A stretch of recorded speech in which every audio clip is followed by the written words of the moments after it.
நீங்கள் நான்வெஜ் லவரா மறக்காமல் இந்த ரெசிபியை ட்ரை பண்ணி பாருங்கள். இந்த டிஷ்ஷுக்கு பெருசாக எதுவும் தேவைப்படாது. சூடான சாதம் இல்லைன்னா ஆறின சாதம் ரெண்டில் ஏதாவது ஒன்று ஒரு சட்டி சோறு இருந்தால் மட்டும் போதும், வச்சதும் காலியாகிடும். ஒரு பேனில் பட்டை, கிராம்பு, ஏலக்காய், தனியா, சீரகம், கடுகு, வெந்தயம் இதெல்லாம் சேர்த்து லோ ஃப்ளேமில் வச்சு நல்லா ஒரு பொன்னிறமாக வதக்கி எடுத்துக்கோங்க. நல்லா ஆறுனதுக்கப்புறம் ஒரு பவுடர் மாதிரி பண்ணி எடுத்துக்கோங்க. நல்லா ஃபைன் பவுடராக அரைச்சிக்கணும். இப்போது சிக்கனில் மஞ்சள் தூள், உப்பு, இஞ்சி பூண்டு பேஸ்ட்டு போட்டு நல்லா கலந்து விட்டுக்கோங்க. இதுக்கப்புறமா கடாயில் நம்ம மிக்ஸ் பண்ணி வச்சுருக்கிற சிக்கன் ஆட் பண்ணி அதில் இருக்கிற தண்ணியெல்லாம் போகிற வரைக்கும் நல்லா வதக்கி எடுத்துக்கோங்க. இப்போது நல்லா வதங்கினதுக்கப்புறமா இதில் நல்லெண்ணெய் சேர்த்து இப்போ அதை நல்லா ஒரு ரெட் டிஷ்ஷை பொரிச்சு எடுத்துக்கோங்க.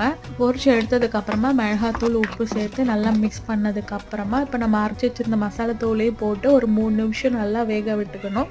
வேக விட்டதுக்கப்புறமா அடுப்பை ஆஃப் பண்ணிவிட்டு ஃபைனலாக எலுமிச்சை பழம் சாறு சேர்த்து நல்லா மிக்ஸ் பண்ணி ஆற விட்டுட்டு கிளாஸ் ஜாரில் மாற்றிட்டு 1 மாதம் வரைக்கும் வெளியே வச்சு யூஸ் பண்ணிக்கலாம். Bye friends.